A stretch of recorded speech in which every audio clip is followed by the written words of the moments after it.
A Folha entende a importância do conhecimento e como ele ecoa na vida da gente. Por isso, criamos a Casa Folha, o stream de conhecimento com a curadoria da Folha. Quando nós nos transformamos, nós transformamos o mundo. Grandes nomes em um ambiente interativo para você aprender quando quiser. A história é um infindável diálogo entre o passado e o futuro. É a Folha de São Paulo, inovando mais uma vez. Casa Folha. Assine e aproveite a oferta de lançamento.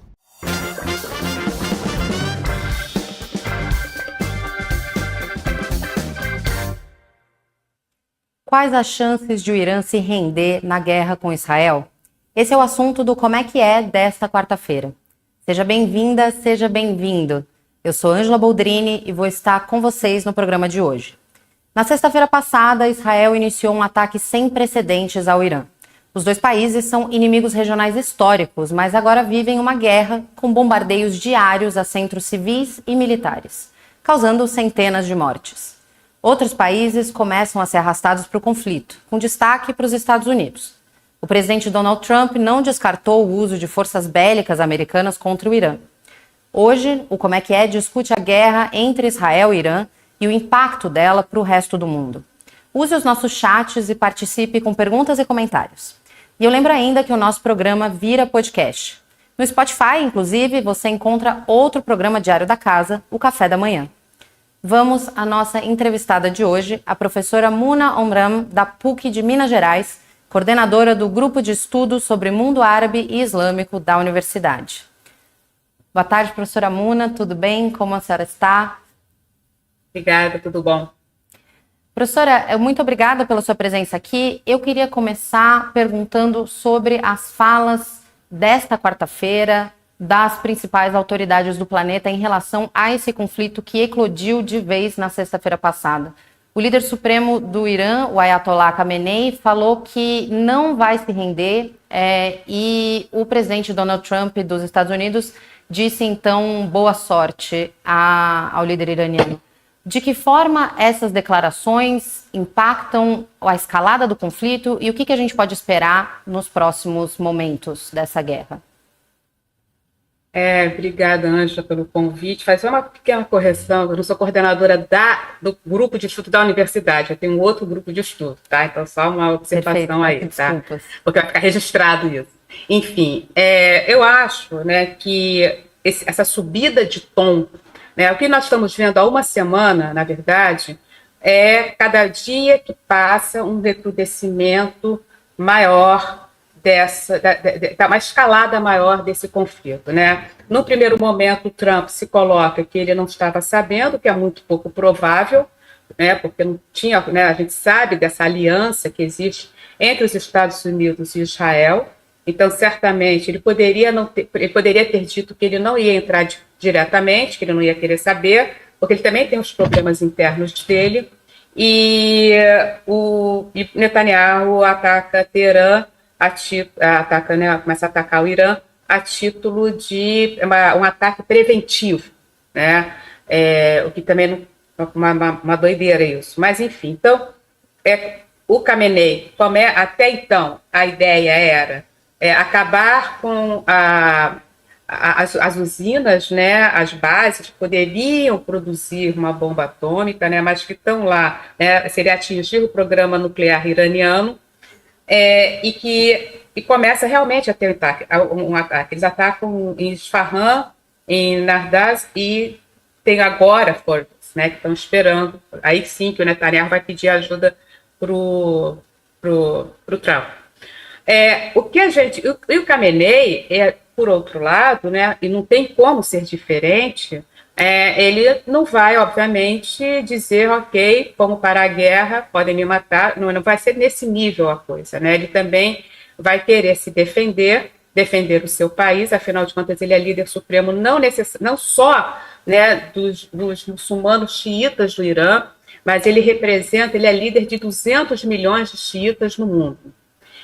Inclusive, chama a atenção também o fato que, pela primeira vez, eu tenho visto o verbo assassinar, né, estampado nos jornais. E realmente o que vai acontecer, se acontecer, vai ser um assassinato, e que será o caos total, tanto para o Khamenei, tanto para o Irã, né, e eu não descarto, não vou dizer que seja um caos para o Trump, mas vai trazer muitos problemas para ele, caso isso se concretize. Eles podem, realmente, nós sabemos que, inclusive, Israel é cirúrgico no assassinato de lideranças, ele faz isso com o líder do Hamas, ele faz isso quando ele ataca a embaixada iraniana em Damasco em 2024, no início de 2024, eles são precisos, né? Eles vão lá, atacam um ponto. Ele faz isso com o líder do Hezbollah, quando invadiu o Líbano, e pode sim, né, não se descarta a possibilidade,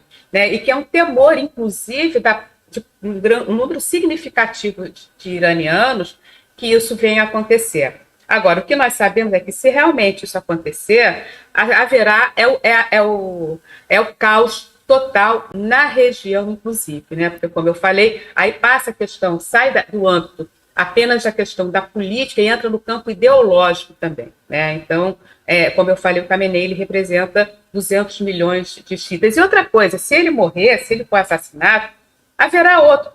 E da maneira que os iranianos pensam e calculam, né, inclusive com ele vivo, ele está com 86 anos, né, já se fala, já se sabe, quer dizer, se sabe não, já tem um sucessor, né? E esse sucessor, então, assassina o Khamenei, vem outro, né? Então não é esse que será o problema.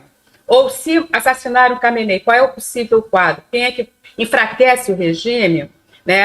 Acaba com o regime, com a teocracia, mas aí quem assume? Com as Forças Armadas. Então são muitas indagações que o problema não se concentra no Khamenei. Não é o assassinato ou não do Khamenei que vai resolver o problema, porque eu tenho praticamente certeza que, se o problema fosse ele se manter ou não no poder para a paz local, eu também não duvido que, tudo bem, né? Se o problema sou eu, a gente sabe, mas não é isso que está acontecendo.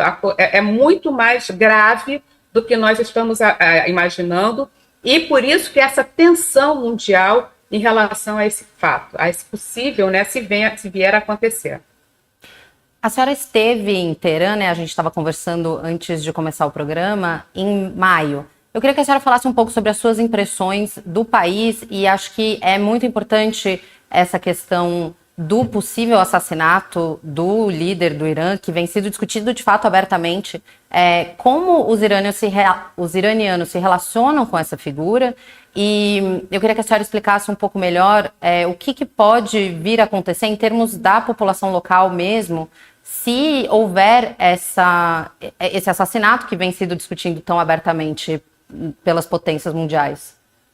É o que é assustador, né? Um assassinato de um líder de um país, né? Não está se falando aí de um assassinato de um líder de um grupo, né? De uma milícia, sim, de um assassinato de um líder de um país, abertamente. Então, só esse fato ele já é assustador por si.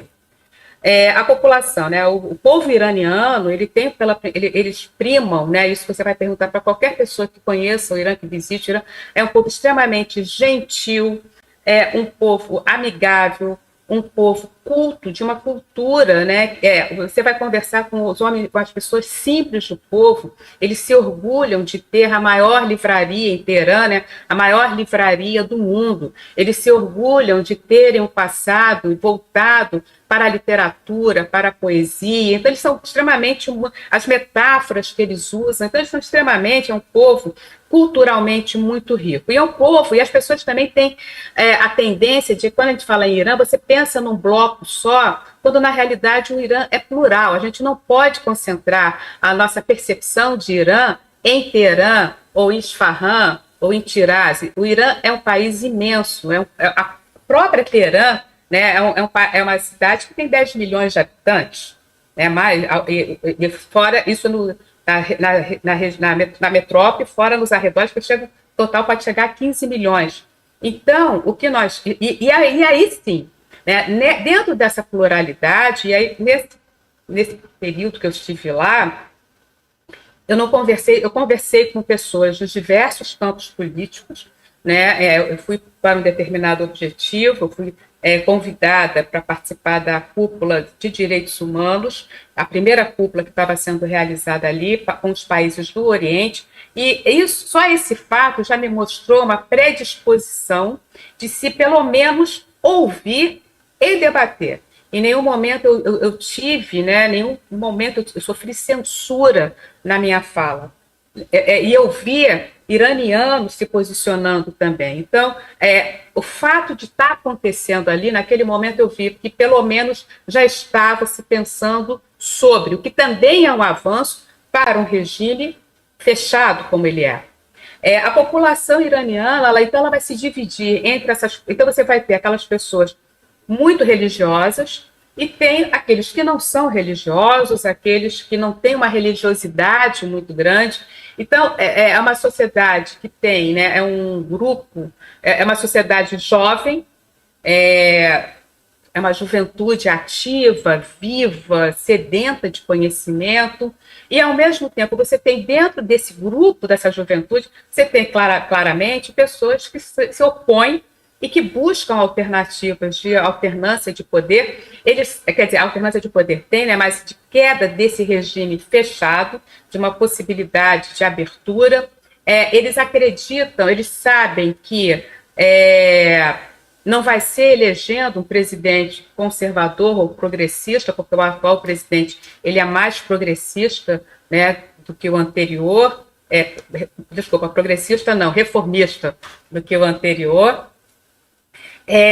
Mas uma coisa é fato, e eles têm um nacionalismo muito grande. Aí sim, não importa a que grupo social que se pertença, não importa a que grupo, a que tendência política a pessoa tenha, o iraniano, como um todo, ele se orgulha do seu passado persa, eles se orgulham de terem sido, de serem a cultura persa ser uma referência mundial. Então, esse nacionalismo os une.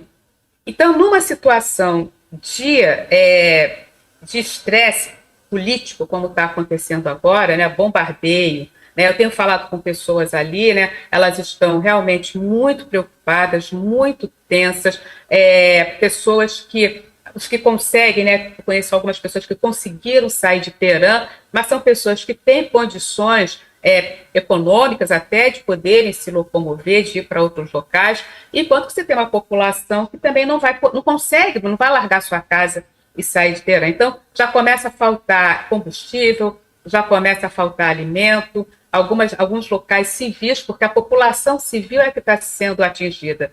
Esse fato está unindo a população. Em nenhum momento, né, a gente percebe, e aí sim, eu acho que é um grande erro achar que com essa guerra o regime vai enfraquecer. Muito pelo contrário, os iranianos, eles vão estar juntos, eles vão para a guerra juntos, eles vão lutar pela sua soberania.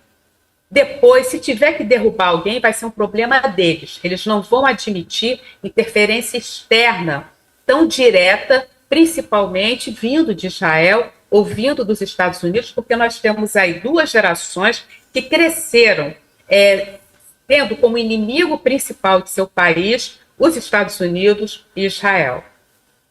E eu queria justamente pegar esse gancho para voltar um pouco e explicar o que aconteceu a partir da sexta-feira, porque a gente já tinha visto alguns ataques entre Israel e o Irã, mas essa situação escalou dramaticamente depois da sexta-feira, quando Israel atacou o Irã. Por que se rompeu essa guerra fria, quase, que vinha sendo aí mantida sem uma grande escalada, sem uma guerra aberta, que é o que se tornou nos últimos dias? Olha, eu costumo dizer, né, se você olhar bem, quando Israel, né, quando o governo de Netanyahu ataca o Irã, ele ataca, como eu falei há pouco, né, com o argumento de que era uma guerra preventiva por causa do programa nuclear, que eles poderiam, né, que o Irã poderia ter a bomba atômica. Isso é dito há 20 anos. O Irã não tem a bomba atômica, porque se tivesse, com certeza, nesse quadro, Israel não atacaria, ou se atacasse, teria a resposta com uma bomba nuclear. Então, a questão não é essa. Então, no primeiro momento, Netanyahu invade, né, ataca o espaço aéreo, né,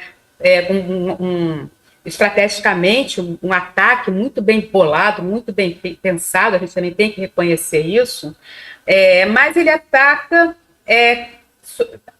ele vai em cima da população civil. Depois ele muda o discurso dele, dizendo que ele estava atacando para libertar o povo iraniano, né? Então ele faz um discurso, acho que no dia seguinte à guerra, ao primeiro ataque, né? Acho que foi no sábado, ele faz um discurso dizendo que ele estava ali para libertar o povo iraniano, como se esse povo iraniano quisesse esse tipo de ajuda, né? Então, a gente não vê claramente um objetivo, e agora estão pedindo para os Estados Unidos entrarem, eles estão tentando trazer os Estados Unidos para a guerra, com o objetivo de atacar onde poderia estar provavelmente, né, onde acontece o maior enriquecimento de urânio, né? Então, o Irã ele conseguiu enriquecer esse urânio, né? Daí o argumento de que podem ter a guerra. Então, está tentando puxar os Estados Unidos, trazer para o centro da guerra. Mas se você analisar claramente, não há porquê, não há um objetivo claro, né?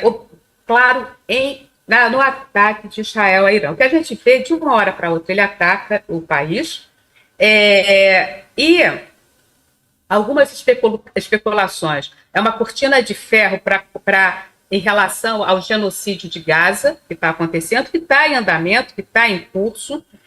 Alguns vão dizer que é uma maneira também, né, um dos objetivos, possíveis objetivos, é conter, como o Irã, né, perdeu, como Israel tem o Netanyahu tem um projeto para um novo Oriente Médio, ele tende a acabar com um país que provavelmente poderia ser uma oposição, que teria recursos de sustentar grupos transnacionais que pudessem fazer pequenos ataques ou grandes ataques, como aconteceu em outubro de 23, ataques terroristas, inclusive, contra Israel. E aí ele ataca, né? Então ele vai em cima vai em cima do Irã, talvez é uma especulação, é uma possibilidade desse enfraquecimento desse país, desse ator regional que tem um determinado protagonismo, apesar de ser um regime isolado, né? Apesar de estar com suas forças limitadas. Por quê? O Hamas está esfacelado, né, não se consegue, né? Inclusive o argumento de Israel invadir Gaza é acabar com o Hamas, eles não conseguem, mataram todas as lideranças, mas não conseguiram. Eles conseguiram, né, invadem o Líbano, todo dia o Líbano é atacado, recebe bombardeio, é bombardeado, e mataram o Hassan Nasrallah, conseguiram, né, a Síria também sofre bombardeio, e com essa mudança de poder na Síria, que o Irã tinha um grande aliado lá, que era o Assad, não tem mais esse aliado. Então, qual seria o empecilho para que Israel continuasse com seu processo de expansão para esse novo Oriente Médio que o Netanyahu apresentou na Assembleia da ONU, né? Então, seria o Irã. Então, é uma possibilidade também enfraquecer esse regime para que esse projeto se concretize. Mas também são especulações, porque a cada dia que a gente analisa, se você fizer análise das falas do Netanyahu, ele não tem muita clareza sobre isso. O que ele quer, sim, a única clareza que nós conseguimos perceber na sua fala é o ímpeto da destruição, é o ímpeto de atacar civis. Né? Ele não se preocupa mais por exemplo, com os reféns que ainda estão em Gaza. E o ataque ao Irã para ele é um ataque muito oportuno, porque a questão iraniana em Israel é a única questão que consegue unir a população a favor do Netanyahu. Né? Então, ele estava muito impopular, ele quase perdeu o poder, ele conseguiu se manter no poder por uma cadeira, né? Então ele precisava reverter esse quadro. E a maneira que talvez ele pudesse também... Então, também tem um objetivo pessoal dele, que eu acho que é esse que prevalece. O espírito narcisista dele leva a isso. Eu queria perguntar justamente como essa nova frente de conflito afeta a situação, o que está acontecendo em Gaza nesse momento. O que a gente vê assim, parece que parou o genocídio em Gaza, mas muito pelo contrário, né? Eu torno a dizer, né? Gaza continua com o genocídio em Gaza, ele continua, a solução, o mundo para de discutir Gaza, quer dizer, ele passa a ser mais um assunto, mais uma guerra. Então, é uma ideia também de desfocar do grande problema que Gaza se tornou. No sentido de que esses palestinos precisam de uma terra. E aí desaparece, né, morre de vez os acordos de Oslo, não existem mais. A solução dos 2 estados, ninguém mais toca. Então, nós estamos vendo, inclusive, não só em Gaza, também como ataque na Cisjordânia. Então, a tendência, eu vejo que essa nova frente aberta, ela não vai apagar Gaza, mas ela enfraquece muito o olhar do mundo em relação a Gaza, porque agora não estão mais lutando contra um grupo terrorista, eles não estão mais lutando contra um grupo, dependendo do ponto de vista, né, legitimamente reconhecido em Gaza, né? O que está se lutando agora é com o Estado soberano. Então, a tensão e como essa conversa está se desenvolvendo, né? Como nós falamos inicialmente, o assassinato, né? Se fala no assassinato de um líder de um país e nada é feito. Nada, o mundo silencia. Hoje parece agora os europeus, a diplomacia europeia vai tentar mediar, voltar com as negociações do programa nuclear iraniano. É isso que se faz, né? E a Alemanha falou claramente, né? O primeiro-ministro alemão falou claramente, né? Israel está fazendo um trabalho sujo que nós, europeus, não fizemos. Então, isso, nas entrelinhas, é o apoio integral a qualquer ação que Israel faça em qualquer parte do mundo, seja em Gaza, seja no Irã, seja em qualquer outro país árabe. Há uma conivência, omissão e devoção do Ocidente a qualquer ação de Israel, e o Netanyahu, ciente disso, impõe todo o seu desejo também do seu projeto pessoal, né, e coloca em risco a própria sociedade israelense. Qual que é o apoio? Por que a sociedade israelense, então, que vinha dividida e o Netanyahu vinha perdendo apoio, por que ela se une tanto em relação à questão iraniana? Porque nós temos que pensar, né, nesse histórico, né, quando nós vamos ter a queda do Shah do Irã, né, a Revolução Iraniana acontece no final dos anos 70, em 79, nós temos a chegada ao poder do Ayatollah Khomeini, no primeiro momento, sem nenhum impedimento dos Estados Unidos, e depois nós temos a invasão da embaixada americana pelos estudantes. Essa invasão leva ao rompimento de relações entre Israel e Estados Unidos, e entre Irã e Estados Unidos, e nesse contexto entra Israel, porque naquele momento também se precisava de uma unidade dentro desse mundo muçulmano, né, os iranianos não são árabes, desse mundo muçulmano, em torno de uma questão, da única questão que é capaz de unir todos os árabes e muçulmanos, a questão palestina. Então, então também os Estados Unidos rompem, o Irã rompe com Israel, porque até o Shah era próximo de Israel, mantinha boas relações com Israel, não tinha nenhum problema, né? Ele era parceiro, tinha relações diplomáticas muito fortes, Então, a única causa que pudesse dar uma aproximação, né, uma aproximação com a população do mundo árabe islâmico seria a ruptura com Israel, das relações com Israel, e manter uma ameaça constante a esse país por conta da questão, usando assim a questão palestina. Que até então, porque eu sempre falo o seguinte, né, que a causa palestina, ela não é uma causa árabe, ela é uma causa árabe por conveniência. Quando convém aos líderes árabes, eles usam a causa palestina a seu favor. Porém, a população árabe é muito simpática e é a única causa que consegue unir e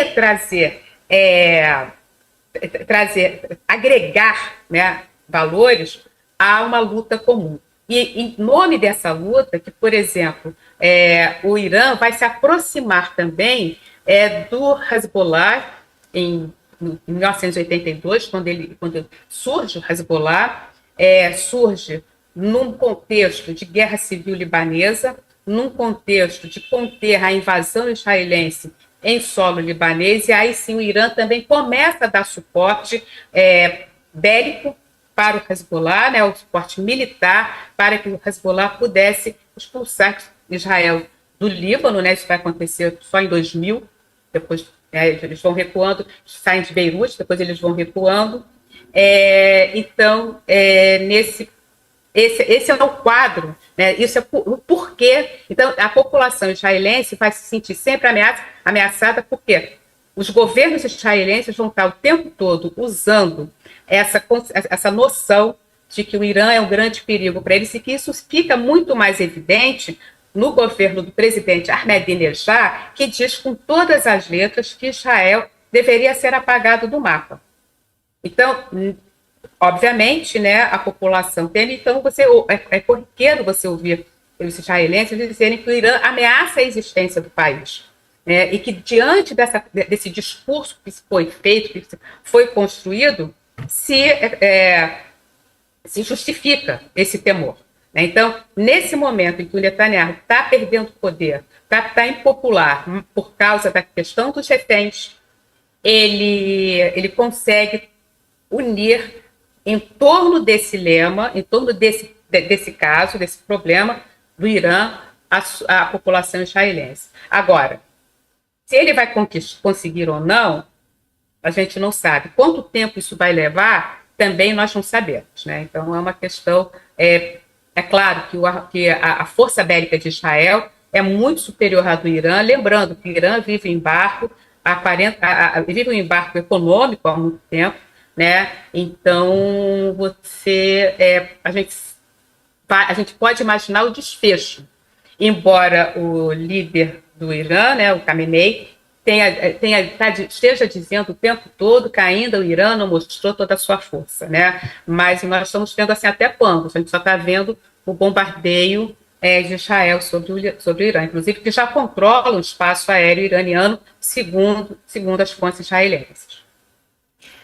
Eu queria encerrar fazendo duas perguntas, para a gente poder sentir como devem ser os próximos passos, o que a gente pode esperar nos próximos dias. Sei que é muito difícil de fazer esse tipo de previsão, mas a senhora falou um pouco sobre os aliados do Irã estarem enfraquecidos. De qualquer maneira, eu queria perguntar se existe a possibilidade de uma guerra regional maior, se alguém pode entrar nesse conflito, se isso pode escalar para algo de vários países. E queria também entender, fora do Oriente Médio, se existe o risco de uma escalada para um conflito maior, que se estenda para fora do Oriente Médio. Olha, eu não vejo, assim, a escalada para a região, ela pode acontecer sim, haver um descontrole, como eu te falei. Eu acho que o perigo não está nas nações, e sim nesses grupos armados que podem, esses grupos armados transnacionais que podem começar a surgir. A gente não pode esquecer que a Al-Qaeda resultou em vários grupos nos anos 2000, que inclusive um deles culmina com o Estado Islâmico. Então, o perigo regional, eu acho que seria esse. Então, talvez seja uma guerras civis direto desses países, né? A gente não vê o Irã tendo o apoio dos países do Golfo, os países árabes do Golfo, eles não vão apoiar o Irã, e provavelmente, a não ser que haja alguma questão muito séria na relação, no Estreito de Hormuz, ou no próprio Golfo, né, que atinja a parte econômica. Eu não vejo a China ou a Rússia, né, essas duas potências, né, provavelmente, se envolvendo tão diretamente, por vários motivos. A China, ela é uma potência, eu tenho dito que a China é uma potência econômica, mas ela não quer mais essa linha de tensão com os Estados Unidos, além da guerra de tarifas que ela está vivendo com os Estados Unidos. Tem Israel como seu parceiro comercial, então isso, né, envolve negócio. Então, eles podem dar um apoio de mediação, mas não um apoio bélico, provavelmente, acho muito pouco provável. A China não tem essa tradição, a Rússia está envolvida com a guerra da Ucrânia, o Putin tem proximidades com o Netanyahu, está ficando próximo, muito próximo do Trump. Então, também não é interesse dele, nesse momento, ter um conflito armado contra os... Porque aí sim, se entrar os Estados Unidos, né, quer dizer, se a Rússia entrasse, os Estados Unidos, seria o argumento dos Estados Unidos entrarem. Os Estados Unidos, eu também não sei, porque nós temos... o problema dos Estados Unidos hoje a megalomania do Trump, né? O Trump, ele acha que fazer política é negociar um prédio que ele vai comprar, né, ou um resort que ele quer construir.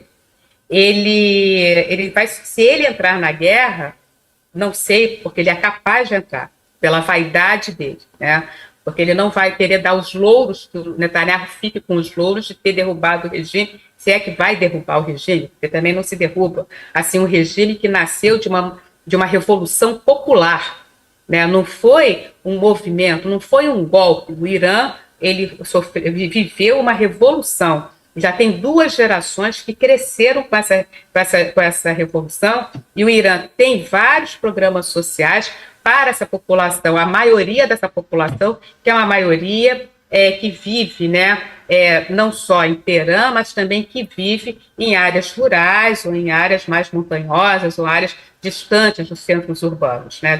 Quando eu comecei a nossa conversa falando isso, né? Nós não podemos achar que o Irã é apenas Teherã, Isfahan, Shiraz ou Qom, né? Também é uma grande cidade, mas é uma cidade religiosa.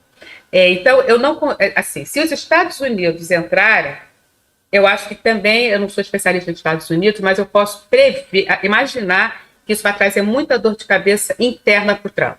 Né, isso que os analistas estão dizendo, porque aí cai por terra o seu projeto MAGA, né, o projeto da MAGA, né, Make America First Again, Great Again, desculpa. Então, a Rússia e a China não entrariam, por esses motivos que eu coloquei. A Rússia não vai se envolver numa outra guerra de grande proporção, porque não é uma guerra para conter um grupo revolucionário, é uma guerra de 2 gigantes da região, seja Israel, seja Irã. O Irã tem ele não tem um armamento, a tecnologia tão desenvolvida como Israel tem, em termos de tecnologia bélica, mas eles têm o exército iraniano é muito forte. E é o que Israel está evitando, a luta em terra. E se entrar por terra, a coisa pode ser... Aí sim a história pode ser outra. Quer dizer, nós estamos aqui, é tudo especulação. Porque a dinâmica, a coisa está numa velocidade tão grande, e a cada lance de dado, nós somos surpreendidos com um novo movimento, né? Então, é um grande jogo de xadrez, e nós temos 2 megalômanos guiando esse momento. Netanyahu, né, dois personalistas, o Netanyahu e o Trump. Então, eles estão fazendo, sim, um terror psicológico, inclusive, com essa população iraniana, com toda a região. Né? Então, nós não sabemos que fim isso pode levar. E os países do Golfo, com certeza, não vão apoiar o Irã no primeiro momento. A probabilidade é quase nula. Perfeito, professora Muna, muito obrigada por ajudar a gente a entender. Eu sei que esse xadrez tem sido jogado minuto a minuto, então eu sei que é difícil de fazer essas previsões, mas agradeço muito a senhora estar aqui com a gente hoje para nos ajudar a entender esse cenário. Obrigada. Muito obrigada. E também queria agradecer quem nos assistiu hoje.